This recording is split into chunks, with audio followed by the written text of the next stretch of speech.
Welcome to the Taking the Leap podcast, where you can learn how to launch your full-time career in this part-time gig economy. No matter what career you're in, you have the potential to be the best version of you and overcome whatever obstacles stand in your way. And now, here's your host, the CEO of Bonvera, Bob Dickey. Welcome back, everybody. This evening, I'm really excited to be interviewing a good friend and business partner of mine, Tymber Lee. We're here in Wichita, Kansas, which is Tymber's hometown. Tymber grew up here in the local area, was a three-sport all-state athlete, probably most famously known in the local area as a all-star pitcher who went on to be recruited by Wichita State University, was an all-star pitcher there at the collegiate level. Multiple times their team was ranked number one in the country. Tymber was drafted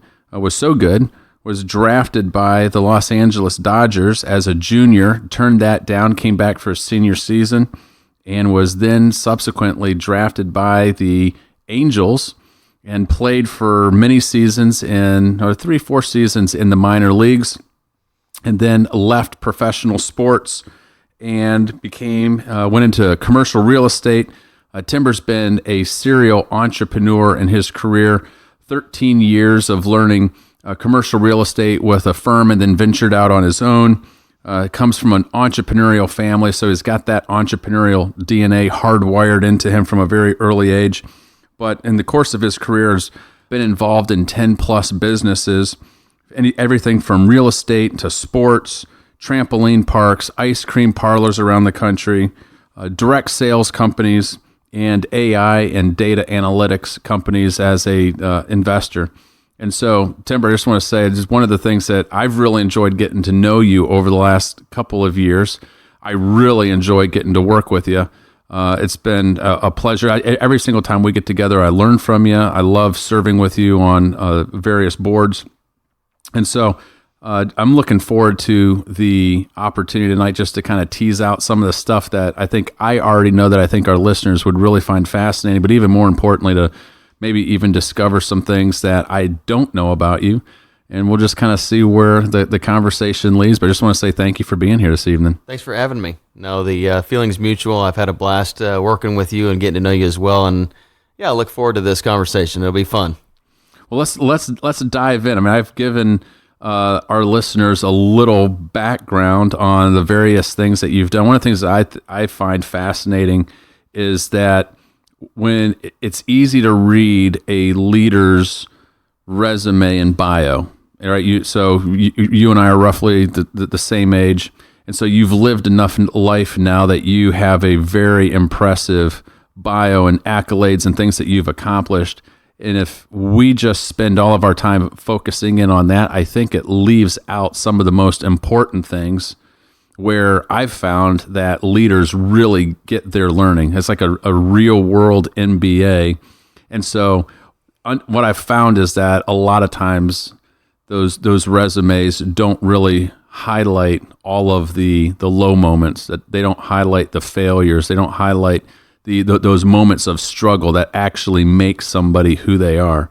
So you're super successful, but you found yourself in your career for actually a season of time where you were,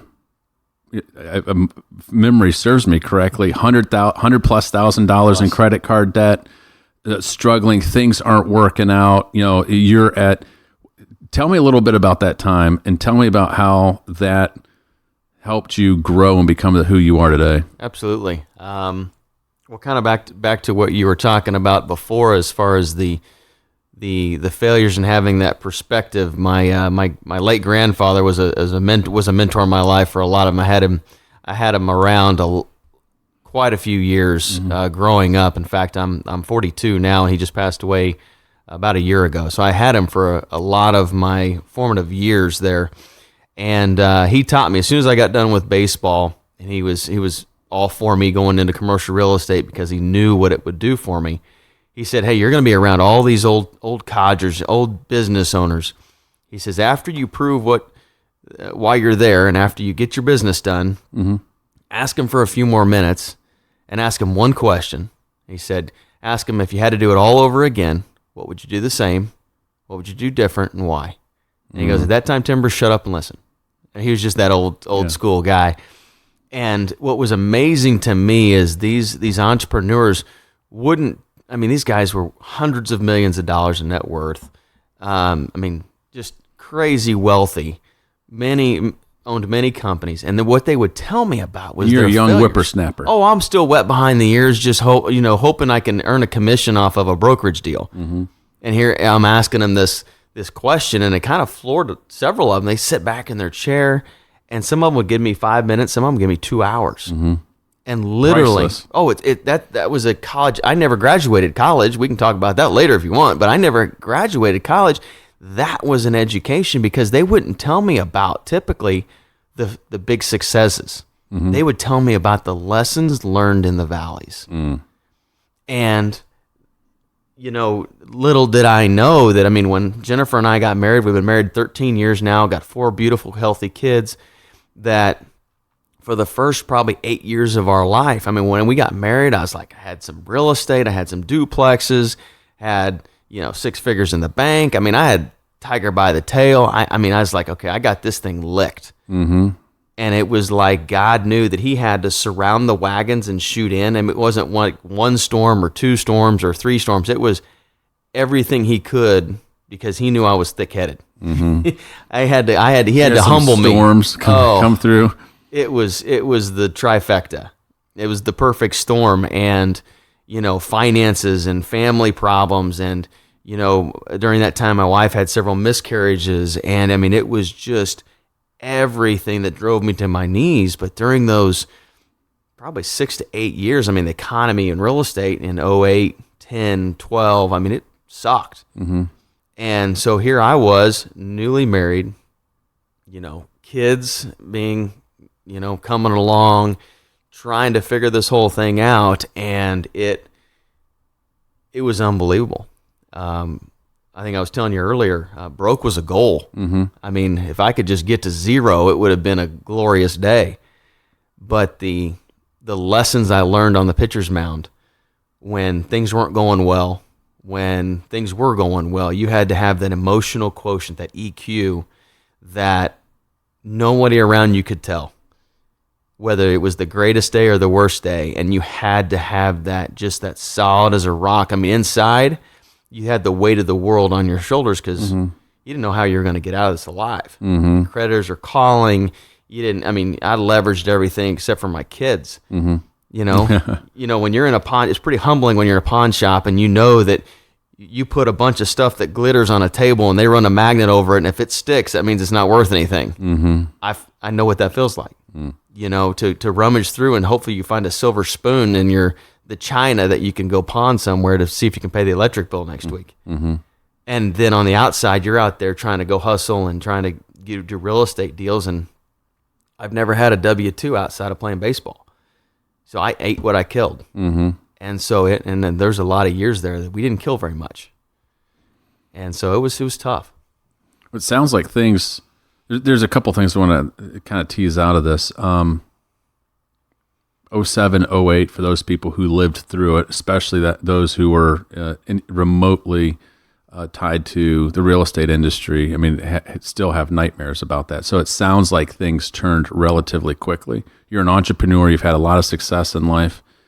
You've been a professional baseball player. And was that your first major failure, or where you found yourself in that, you said, the perfect storm?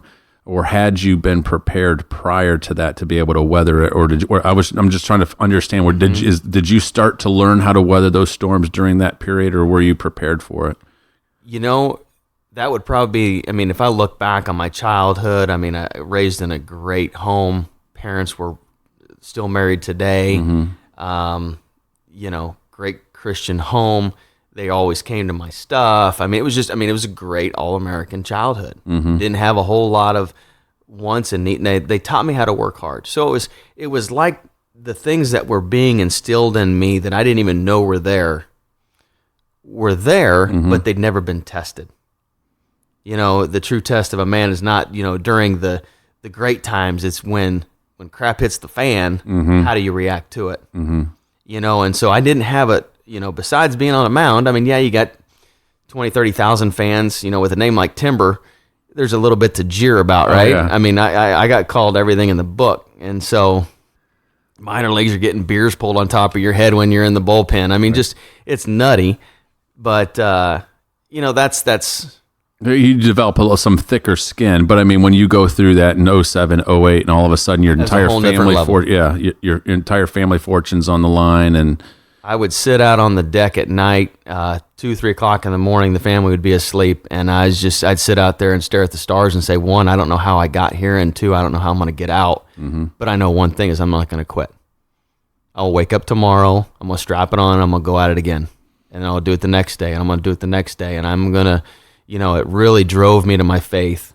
You know, just not being anxious about tomorrow, but yet I still had to go out there and perform. Because if I wasn't anxious, but I stayed at home, none was going to happen either.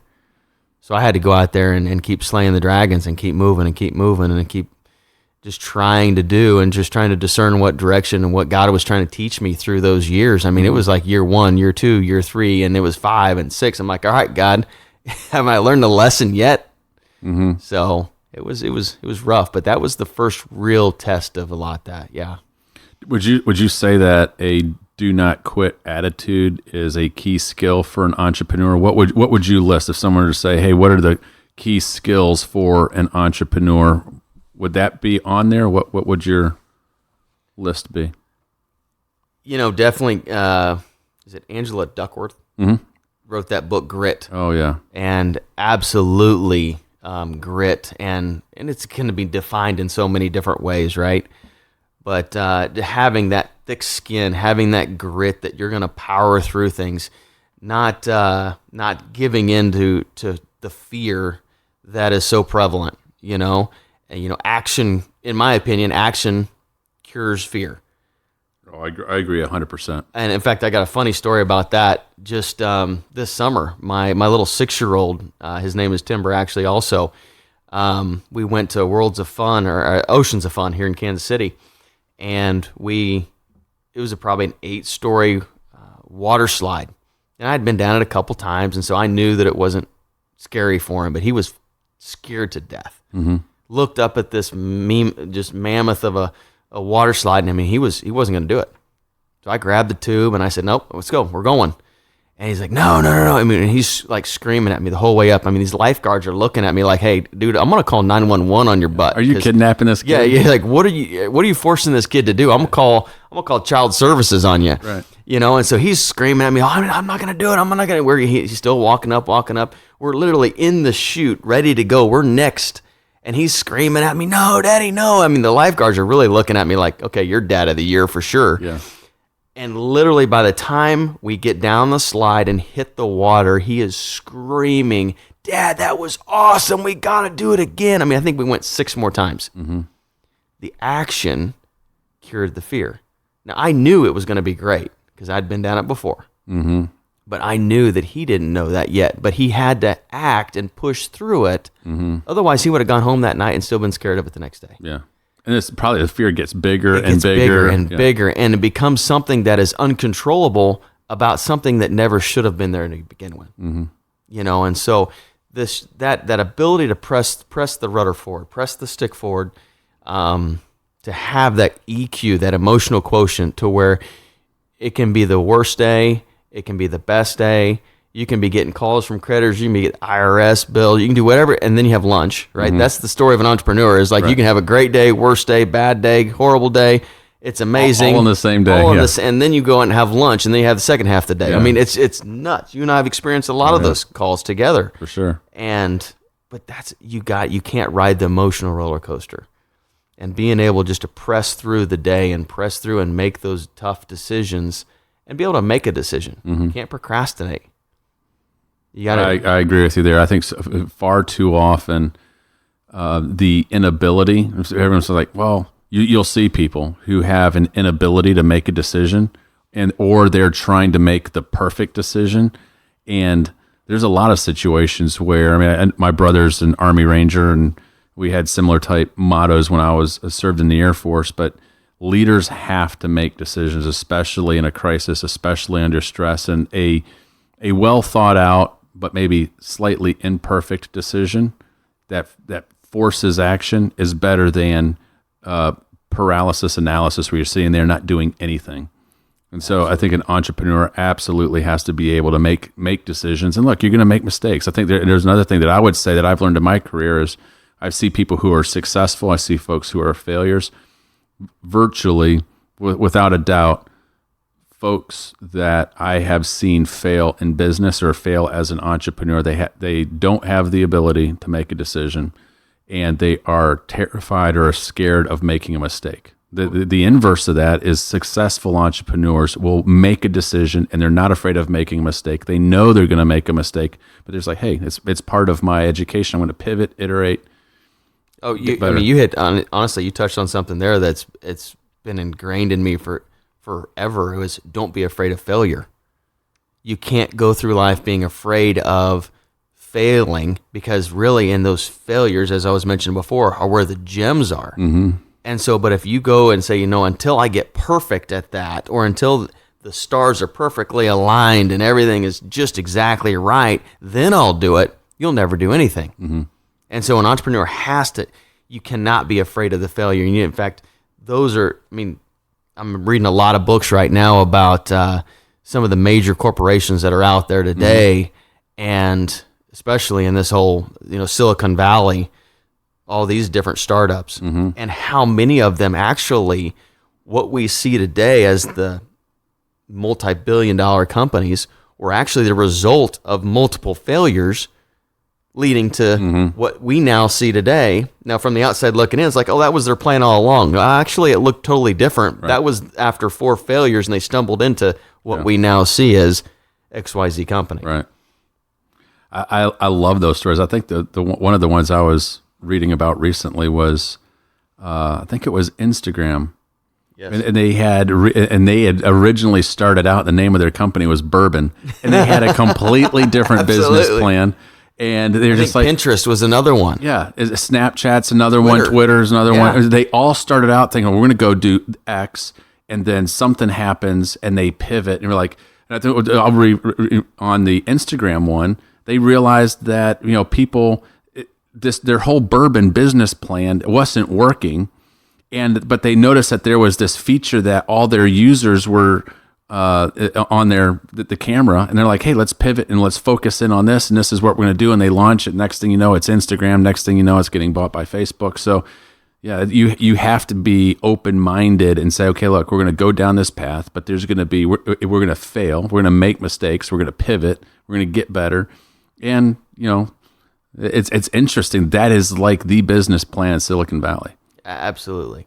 Being a jock or an ex-jock, a lot of the lessons I learned obviously were from the pitcher's mound, but one of them that sticks out to me, it involves failure, but it also someone's always looking, and there's always a lesson to be learned. Is that I was in high school, I was being scouted by the Texas Rangers. The scout had been out to see me several times, and I went out there ready to throw great, and it was one of those nights that anything I threw, they hit. I mean, it was chuck and duck. Mm-hmm. I think they hit 3 home runs off me, and it was the worst game I had all summer. So I walk out of the stadium, and the scout comes up behind me and said, hey, Tymber, come here. I'm like, oh, great, here we go.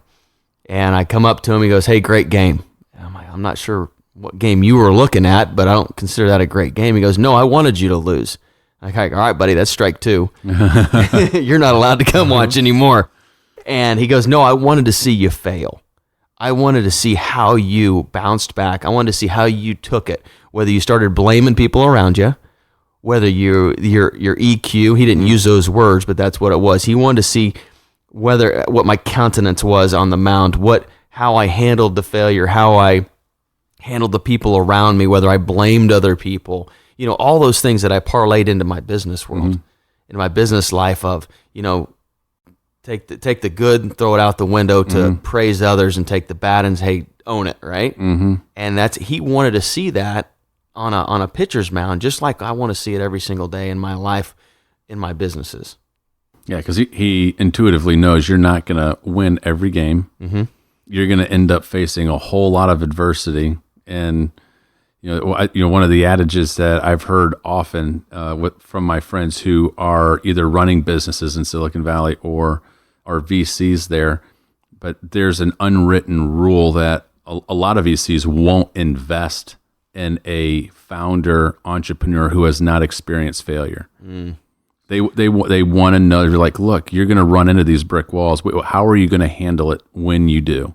And you don't want to put tens of millions of dollars on the line with somebody who's going to go crawl in the corner and wet on themselves as soon as they run into one of those roadblocks, right? Absolutely not. You want that thick skin. You want that battle hardened guy that knows because it's not a matter of if, it's when, and how hard you're going to get hit.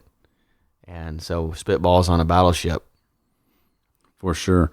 So let's go back to an earlier point that you were making, and I think we went down a really valuable trail there to tease some stuff out. But I want to go back to that earlier point where you were talking about how you were reaching out to seasoned veterans within the commercial real estate business, and it was this wise, sage advice from your grandfather. Said, "Hey, look, ask them some questions. Ask them about what they did right, what they would do over, what they learned from it."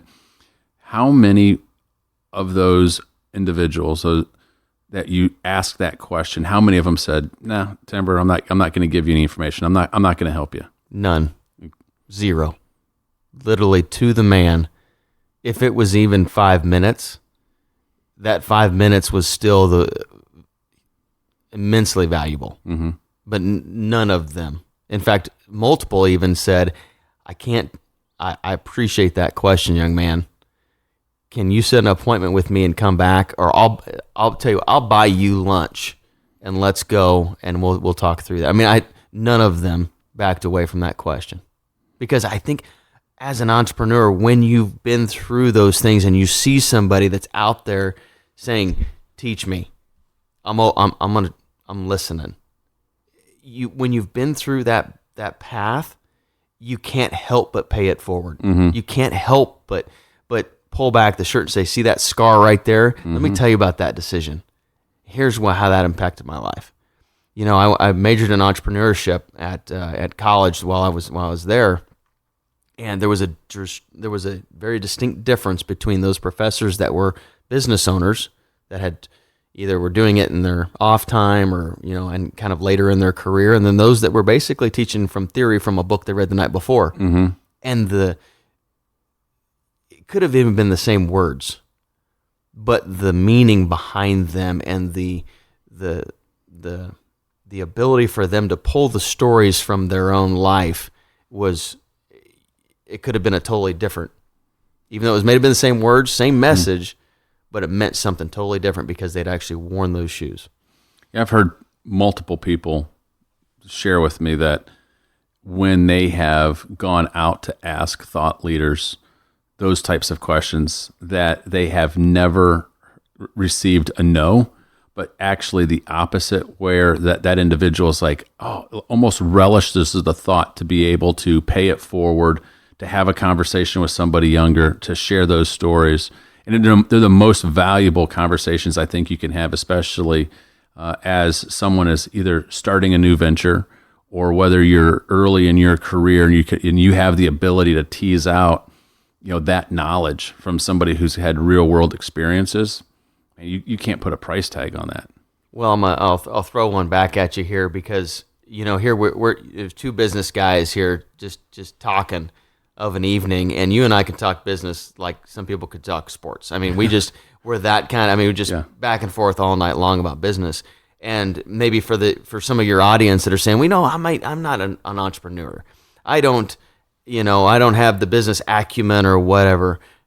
Well, this adage still applies to you because, in my story, the financial things we went through, and I guess I'll even pull one out. My wife, we've had 3 miscarriages, and it was a lot. It was all during that time, the stress that our family was under. I mean, everything that was going on, and I absolutely hate that.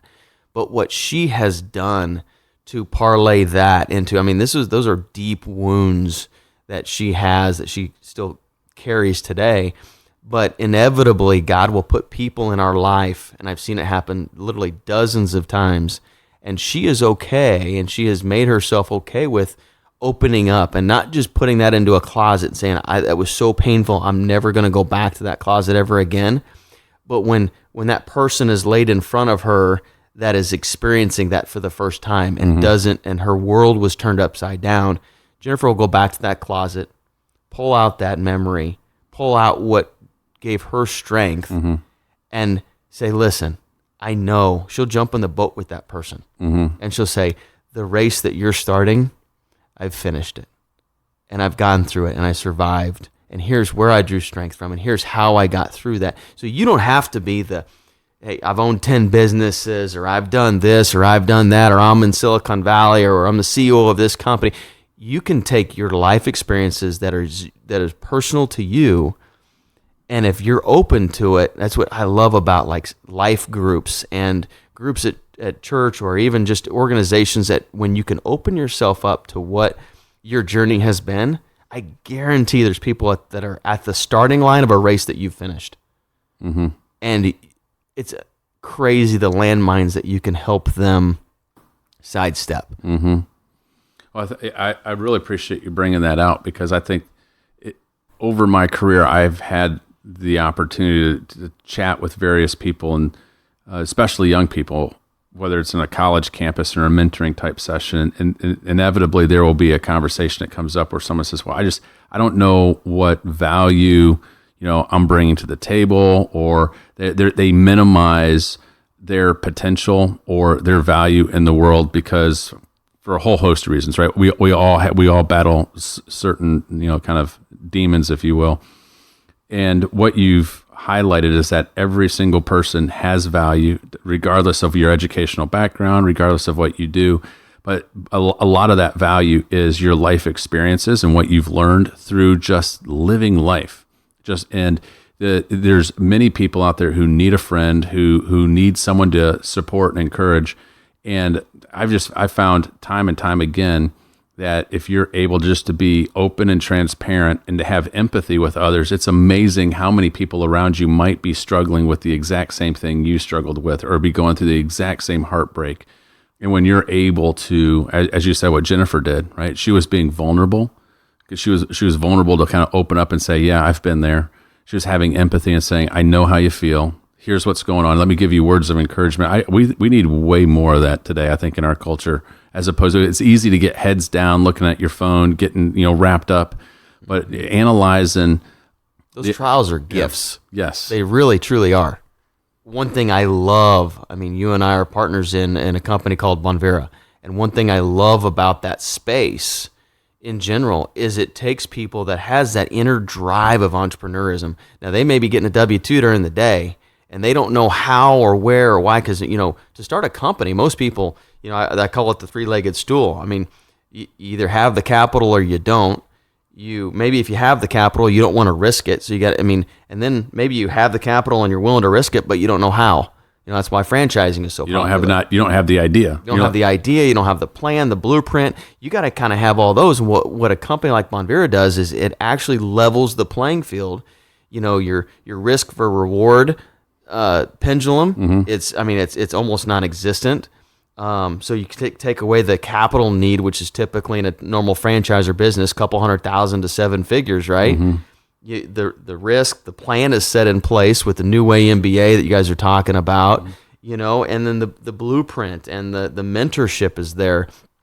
But even deeper than that is now you're taking a person that has life experiences, that has, quote unquote, what I'll say are gifts, those trials that have been through their life, and you're linking up with people that are just lockstep with them in the journey, and they're opening up about the things that they're dealing with in a way that you're not going to do at the water cooler, at your typical job.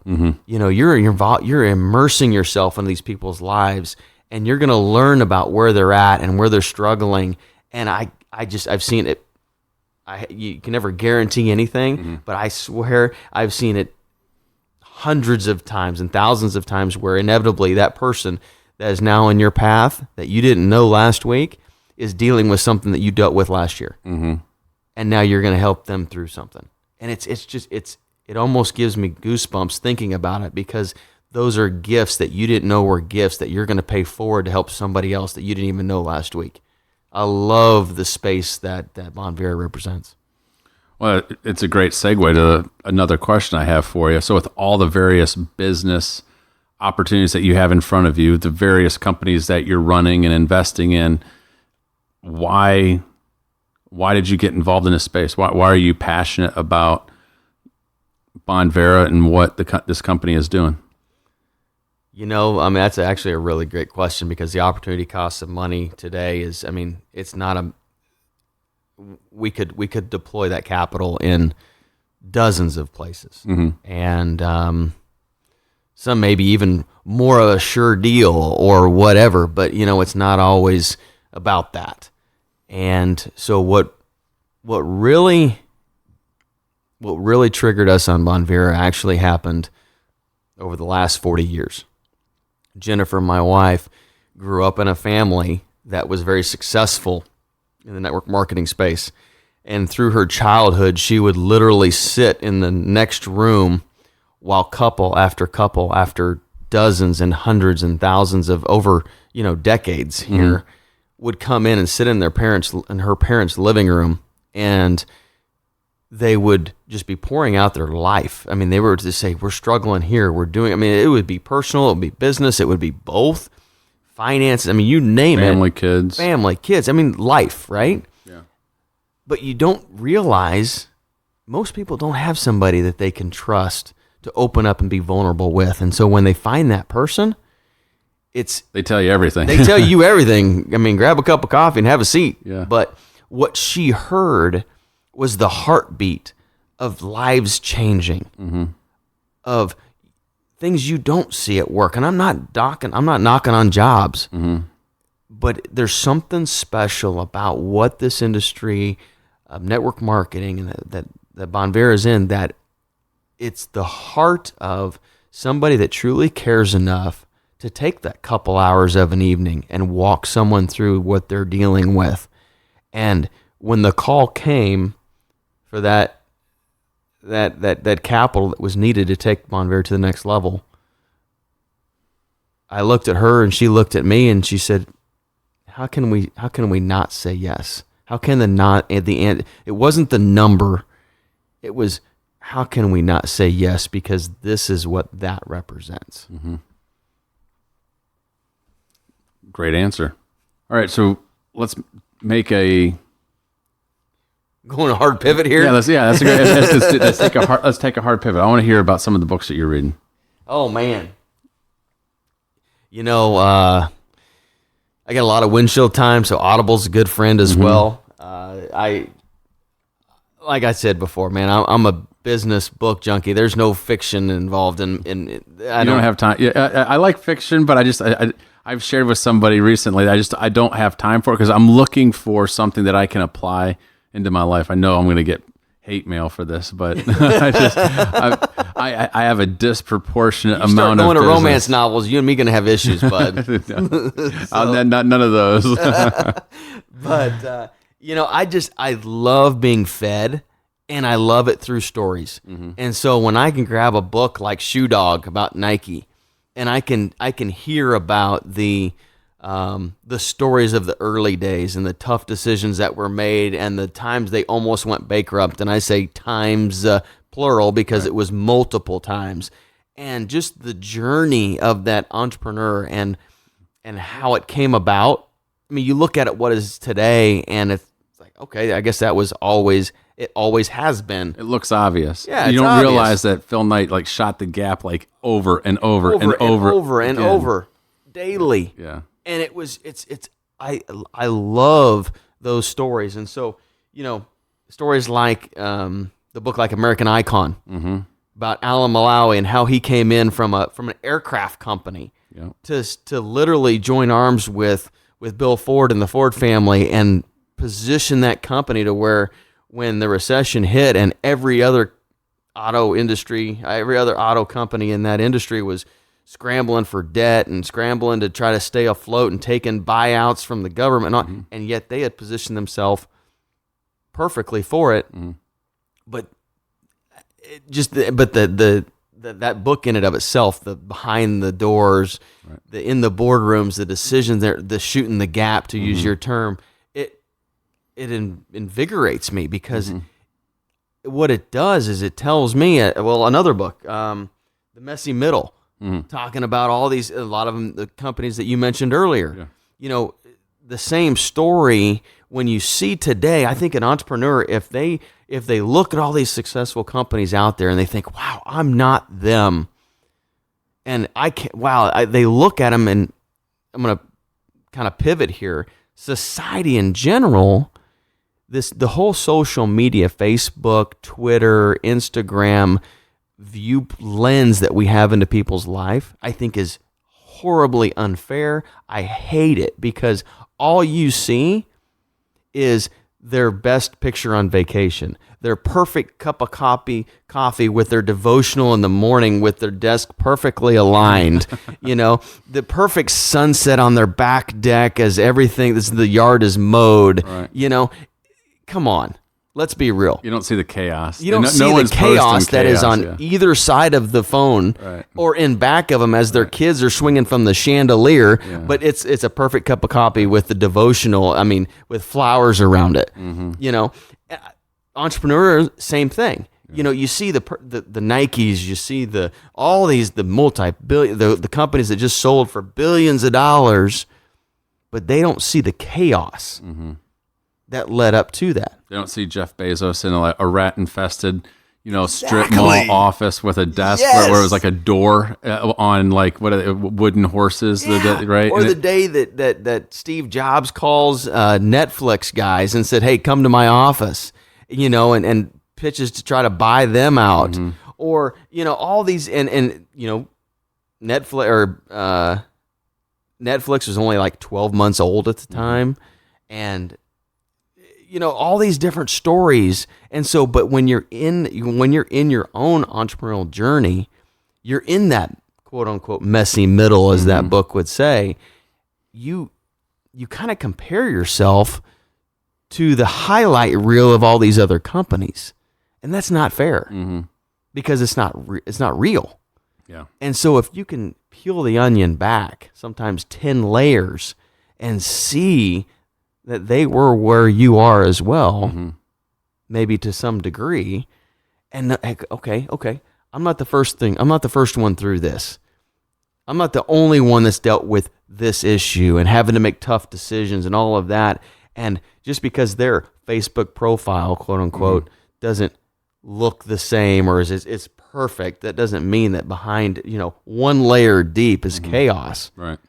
And so I love books that peel back the onion and shed light on those journeys. For me, I think I've got to continually be reading those types of books. I love the stories, the biographies that are highlighting those journeys from startup to success, because it really does give you the proper lens of the pathway from startup to a successul company. And I love the way you highlighted that you feel that it is unfair. I think it's one of the the challenges of entrepreneurs who are going from entrepreneur, right? Someone who wants to be an entrepreneur and then taking that leap and becoming an entrepreneur. If they have a false sense of reality of what that is going to happen, and they've got they're looking at the myth, which is, hey, I'm starting a business today, and guess what? It's going to be super successful. We're just going to go. We're going to climb. The adage of all business plans are up and to the right, exactly. And those false expectations. And so you've got to almost inoculate yourself from that myth and really study the journey of all these various companies. And when you do, you realize that there's one common feature.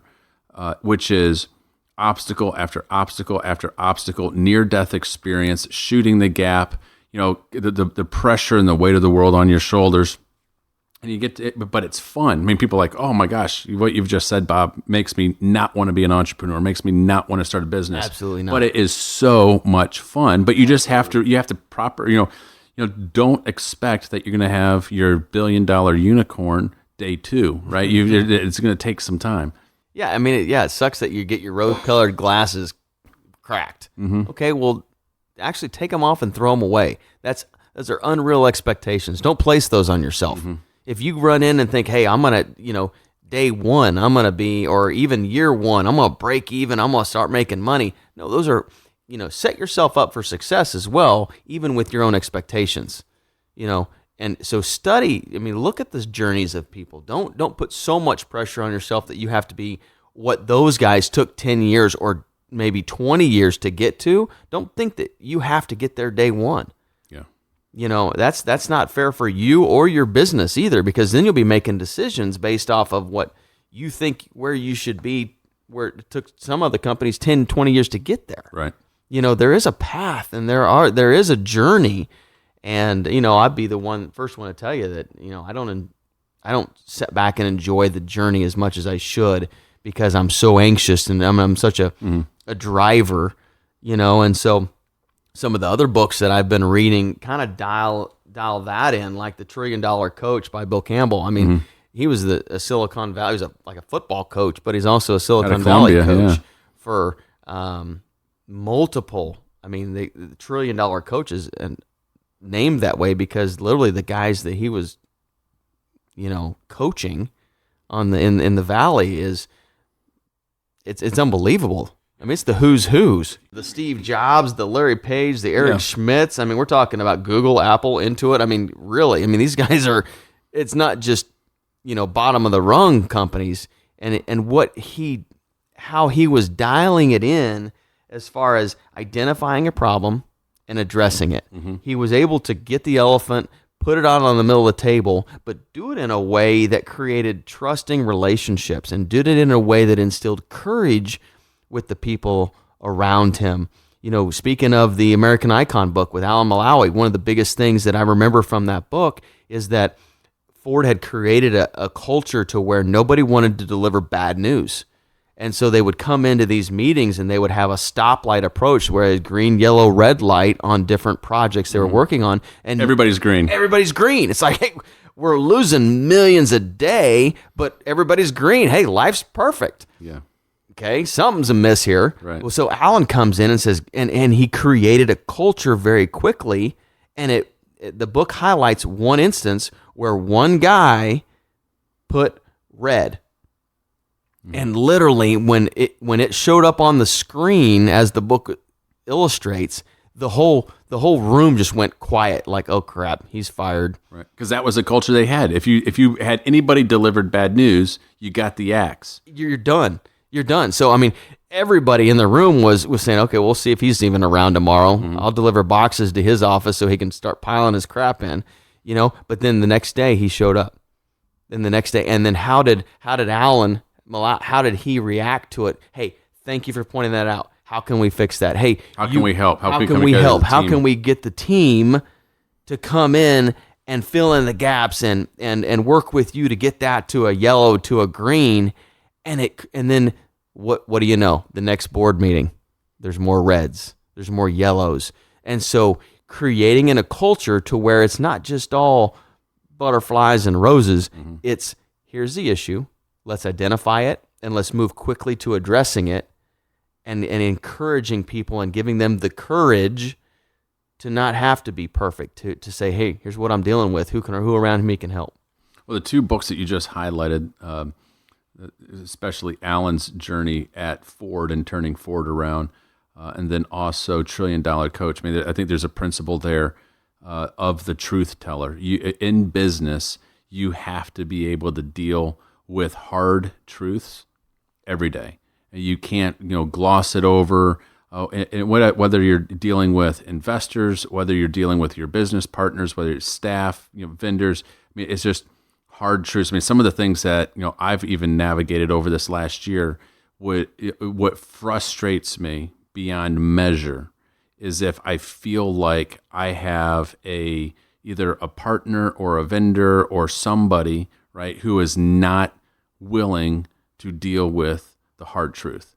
It's just in my context, in the world in which I live and how I try to operate, if I find a situation like that, something has to change. No, when you have a partner, you have a vendor that's basically they're self-preserving. They're trying to preserve something that they know is not right, that the situation isn't right, but they're just self-preservation mode. Mm-hmm. No one's ever going to get anywhere. And so what Bill Campbell, what he was able to do is he was able to quickly create a culture, not about who's to blame or what happened, but what are we going to do about it? Mm-hmm. You can deal with the first two. Okay, boom. Who is it? Who's to blame? Okay. None of those things matter. What are we going to do? How are we going to fix this? Let's move to fix it. Mm-hmm. And when you're dealing with so many different companies, I feel like, any different day of my week, I feel like a fireman. I just go from fire to fire to fire to fire and put out the different various fires in the different businesses.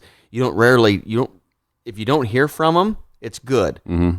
You don't deal in the positive a lot of times. And so sometimes you get mired down in the trenches of firefighting every day.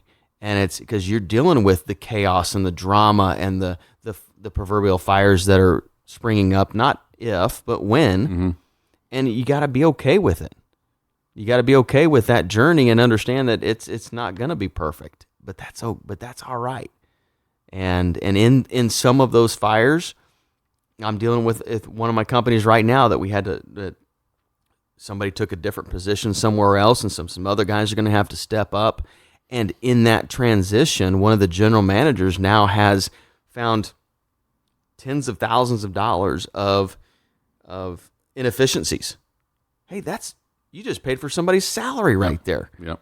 But it came out of a trial, somebody having to step up, take over things that weren't maybe in their core competencies, but inside that chaos, they found a gem.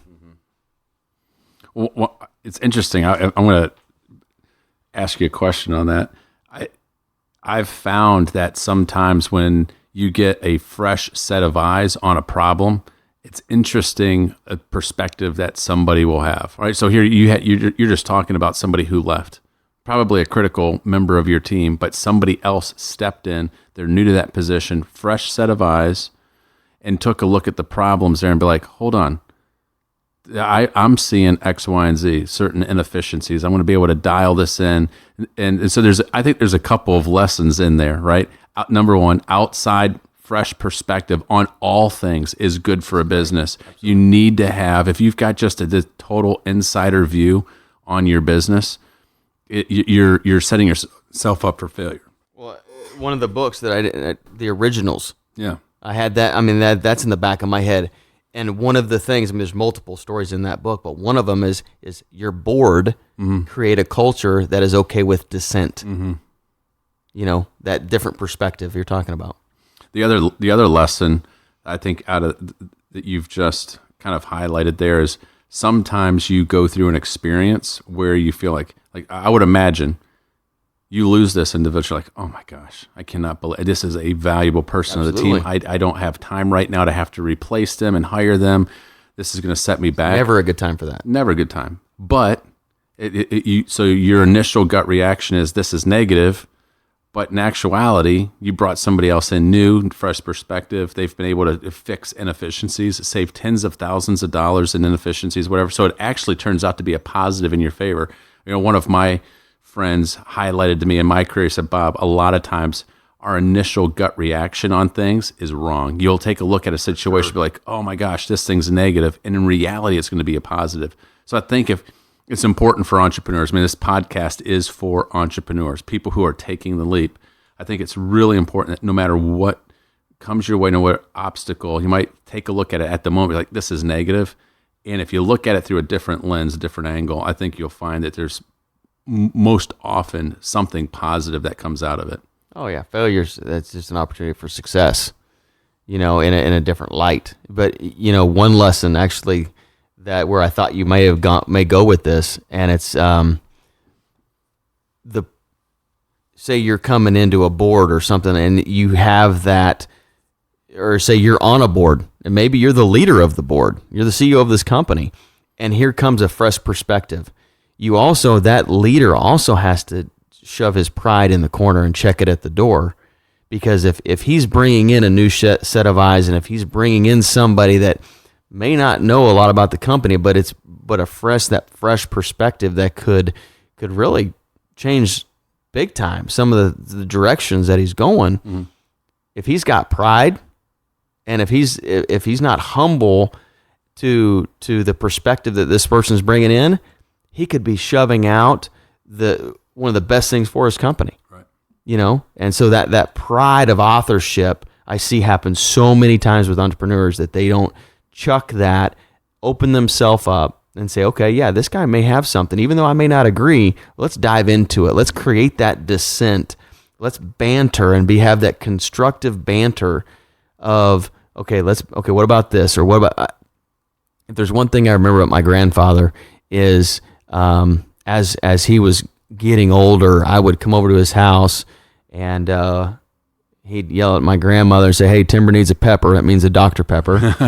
And we'd sit there over a couple Dr. Peppers, and I'd say, what about this business idea? And then we'd just battle it back and forth. And what about this? Well, then you'd have to do that. Okay, what about that? Okay, well, then you'd have to do this. And we would just banter about different things. And I learned so much about the ability to just check my pride, be okay with someone having a different opinion than me, but then also be able to stand up and know why I believe what I believed, but then also with new information, be able to come off of it. Mm-hmm. And at the end of the day, you end up with something that's so much better than either of you ever could have done on your own. I love it. All right. So one of the things that as we've been talking this evening, we've been highlighting, which I think is very important. You can't gloss it over. The entrepreneurial journey is going to be full of obstacles. It's going to be full of stress. I personally love it. I can't imagine. It lends itself to a non-dull life. There's always something new, always something exciting. But we have, okay, if we're honest, we have talked an awful lot about the obstacles and the stress and the things like that. So I want to do a hard pivot on this and say, so with all these companies that you're managing and running, various investments, what do you do to relax? Because that's also an important part, right? I mean, so the reason that somebody is in business a lot of times, I mean, you're not doing it just for the fun of it. My wife asked you this, tell you to ask this question. No, but you and I had an opportunity to go out to California and spend some time in Napa and enjoy some great wine. So I'm hoping that you're going to talk a little bit about that. But you work for a reason, and there's benefits that being an entrepreneur produce. Being your own boss, being able to dictate your own schedule, it also maybe affording a different type of lifestyle than you would if you were just an employee in a company. So I'm curious as to, how do you disengage? How do you relax? How do you enjoy time?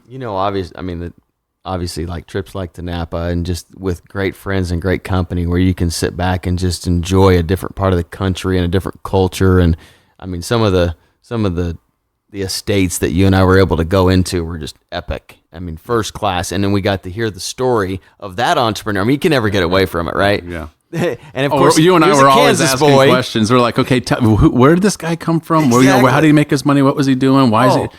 I love it. Yeah. And of course, one of the ones we went to was Rudd, and Leslie Rudd is from Wichita, Kansas, and just passed away, owner of Dean and DeLuca and several vineyards out there. And one of them that you and I were blessed to be able to go to was the one that just his family. His private estate's not open to the state to the public, and man, that was phenomenal. The architecture there, so much fun. The story and the history around that, just that family vineyard is not open to the public. Oh, love it. But I don't do that enough. I mean, if full disclosure here, I mean, I love to work out. Should I tell you that I probably haven't been in the gym in the last year? That's not healthy. I mean, none of us are perfect. This is probably the area that I struggle on the most.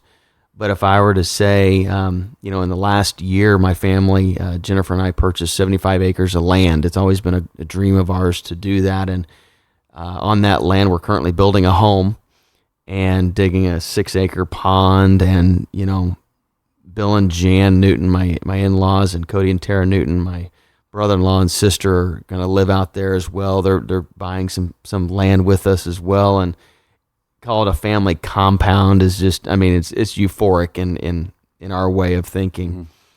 and going out there and sweating. Going out there, grabbing a chainsaw and trimming the hedge trees, or taking the burn pile that's 2 stories tall by 50 feet wide and burning it with my boys, or jumping on the tractor with my 10-year-old and bush hogging the field that the grass is too tall. There's something about just being out there and doing and just manual labor that takes my mind away from the constant day-to-day trials and decisions and all of that. And it's a release for me.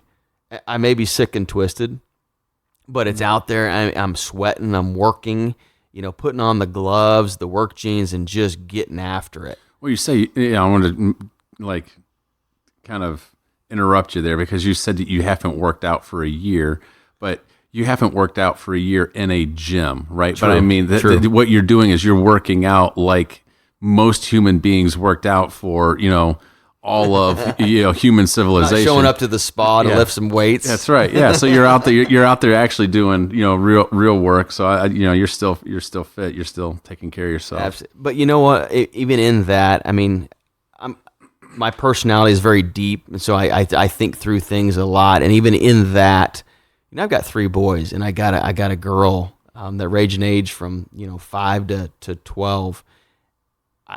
I grew up in an entrepreneurial family that 100+ hour work weeks was the standard procedure.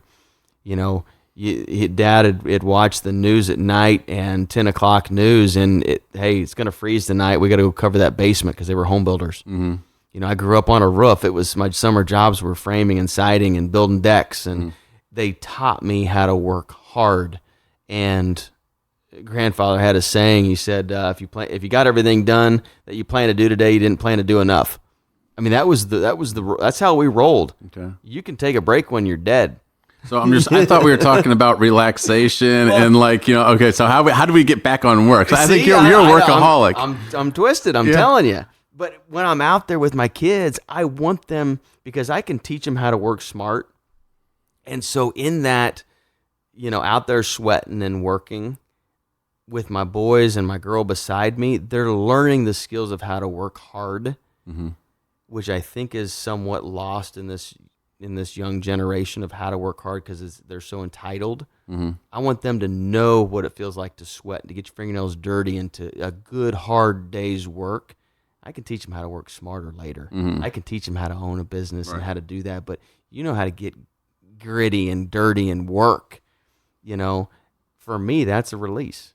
And so... Okay, there we go. Full circle. Awesome. Circle. See, there it is. There you go. You landed it. All right. So that's a release. Getting being able to get out there and... And of course, just sitting up after the kids had gone to bed and landing the plane with Jennifer of an evening and, sitting out on the back deck, or even just curling up on the couch and just recounting the day, or just...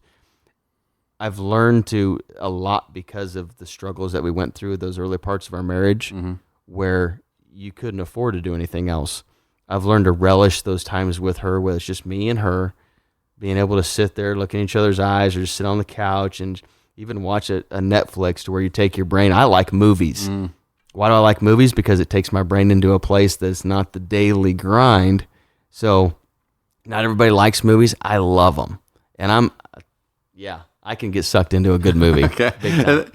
Oh man, I see the smile on your face as you start talking about it. That's something about you I did not know. You're a movie aficionado. All right. I mean, I don't watch as many as I'd like to, just because of the time. But when I do find a good one, it's a gem, and I'll cry. I'm a crier when it comes to a good movie. Oh, you suck me in. I'm a basket case. Oh, so you like halfway through Notebook, you're in tears. Oh, done. Okay. Oh yeah. I mean, if it's a movie about a boy and his son, and somebody loses, I'm done. Okay. Yeah, absolutely.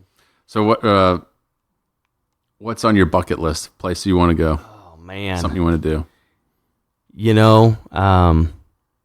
Travel. I married a little gypsy gal. I mean, she has just wings in her that she wants to fly, and going places and experiencing other cultures. Of course, the Tahitis or the Bora Boras. I mean, those are bucket lists for sure. BVI? Yeah, BVI. I mean, I've yet to be I've never been there. So I've heard somebody that's I'm going to take you. Yeah, absolutely. You've got friends in high places. So, those trips are going to be epic, and I look forward to those as well. But, I mean, even the culture of Italy and over in the Mediterranean and in Europe and China and Africa, and just experiencing those other places is something that I look forward to with it's not today. It's not this season, but I can see it in the horizon, and hopefully we're setting the stage correctly to be able to experience those types of things, because those are definitely on our bucket list. So you like travel? I do like travel. I like home. Okay. And so does Jennifer, but I want to go somewhere for a week or two and know that I'm not coming back to chaos. You're right. And so, no, I look forward to those times. Nice. What are some of your biggest pet peeves? Oh, wow. People not being honest. Character stuff. You might laugh. I am from Kansas, so big hat, no cattle. Mm-hmm. I can't stand it when people, Facebook is notorious for this, That's big hat, no cattle, like universe right there, right? Yeah, it's people pontificating about things that they think might be true, that they think sound good on a Facebook Live or something like that, but yet they have never experienced the same or the like of what they're pontificating about. And so that is the epitome of big hat, no cattle. And not that I've experienced everything, and far from it, but I just, that's one of my pet peeves as well. Who's a thought leader that inspires you? Oh, man. Or anybody, it doesn't have to be a thought leader, just who inspires you? I spoke about him several times, but my grandfather, commonly known as Papa Joe, mm-hmm. was that guy for me. He enabled me to, he drew out of me the, don't be scared, action cures fear, take a step forward. Don't be the ready, aim guy. Ready, aim, fire. Yeah, do your due diligence, make calculated decisions, but don't be afraid to pull the trigger. Don't be afraid to make mistakes. He was always out there swinging for the fences. I mean, at 85, the guy bet the farm on a Dodge Chrysler Jeep dealership in one state away. Mm-hmm. At 85, he was still rolling the dice, and I love it because it was just that mentality of, I'm going to go get it. I'm going to go do it. I mean, his brain was not dead. His body was failing, but his brain was still alive and rolling. Mm-hmm. And he taught me how to banter. He taught me how to have constructive conversations and being okay with being wrong and being okay with being the dumbest guy in the room. He goes, Tymber, if you're the dumbest guy in the room, you're learning a lot. You're in the right room. You're in the right room because you just need to grab a notebook and start writing, Bubba. Mm-hmm. Yeah. And if you're the smartest guy in the room, you're in the wrong room. Exactly. And so he gave me a different lens to look at the uncomfortable situations that most people try to run away from. Mm-hmm. And he said, cherish those. Find those. Seek them out, and that will be your differentiating factor. Someday, you'll be able to grab that and pull from that, and you've created a network of people that you can not necessarily leverage, because that's a negative connotation, but I love the network of business because you make a relationship today that you're going to pull on a decade from now that's going to be mutually beneficial for both. And that network of just business owners I love. And he taught me how to create that. When you started talking about your grandfather, there's like this moment of pause, and you could just see like this emotion in your eyes and kind of like well up over your face as you're just thinking about him. And what's there? I mean, I think, everybody's got emotional response to their grandparents, but there's something extra, I think, there as you talk about your grandfather. Did you admire the way he lived his life and the man that he was, and you aspired to be him? Is it that he paid extra maybe mentorship or something to you, but there's something different. It goes deeper than just like I think most people will talk about their grandparents. There's something else there. What is it that's eliciting that response? Man, I've talked so much about him over the years, but I'm not sure if I've ever been asked a question exactly like that. Did he just invest a lot of time with you? What is it? My dad and he owned the construction company together, so I was around him a lot. And, it was more through just his actions and watching. We'd go out to clear a field, and it would just be how he worked. And I wanted to keep up. You wanted to be him. I wanted to be that, and so Dad and he and my grandfather would be out there and clearing a field, and, hey, it's time for a break. What are you talking about, boy? Let's go. And it was just that work ethic. But then it was as he slowed down later in life, and he owned a couple different companies that he bought out his partner, and I was able to slide in and buy into his partner's position on a couple different small companies, and just being alongside of him and working along with him and seeing how he thought. But I think I learned from him is that I don't have a fear of failure. That scares the crap out of my wife. But I'm definitely not risk averse. She didn't know she was marrying a riverboat gambler. Yeah, she didn't want to be 85 and me bet the farm, and so because that's her farm too. But that's such a great question, and it's going to cause me to ponder even after we get off tonight, because it wasn't one thing. He wasn't perfect. He was gruff. He was a coach in his first part of his career. He was a teacher and a coach. He didn't start building homes and being an entrepreneur until he was 50. He was a farmer, and then he parlayed that into business. But like my dad was more conservative and reserved, and my grandfather would have bet the farm. Together, they made a really good team. One would have lost it, gained it, and the other one would have never maybe risked it, right? Together, they made a good team. And so I think I got from him that, hey, it's okay to not be the smartest guy. It's okay to make some mistakes. Don't be afraid of failure. Just keep pressing forward. Stay in action. And by golly, never frickin' give up. Ever. Whether it be your marriage, whether it be business, whether it be friendship, press through things. And then at the end of the day, do the right thing. I've seen him make decisions that were totally against him financially, or even family issues that came about that he had to make a decision on. At the end of the day, just do the right thing. In our gut, we know what it is. Do it. Well, I think that might be a great point for us to close on.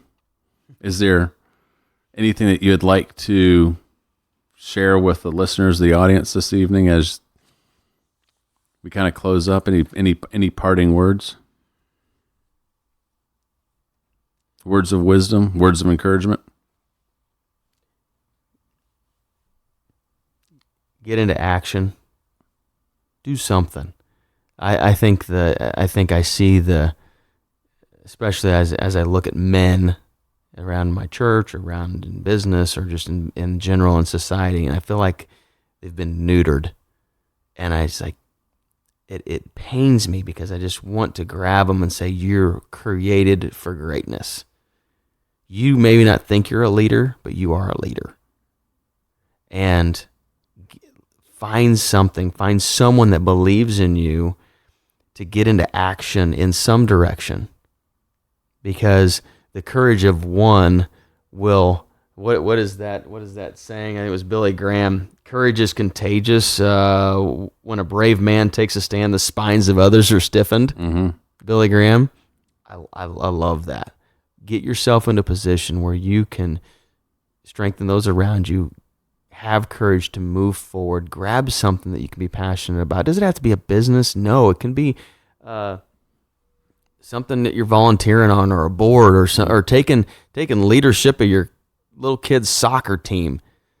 Yeah, it doesn't have to be a business, but grab something, get into action, because that will stir things inside of you that will inevitably create something bigger inside of you in the future that you may not even know about today. It's awesome advice. Well, Tymber, one of the things that I know is that one of the most stressful things that you can do in life is get in business with a bad business partner. And I will share with you that I have held you in high regard as you and I got partnered together back in the day, and my respect and admiration for you has only grown since then.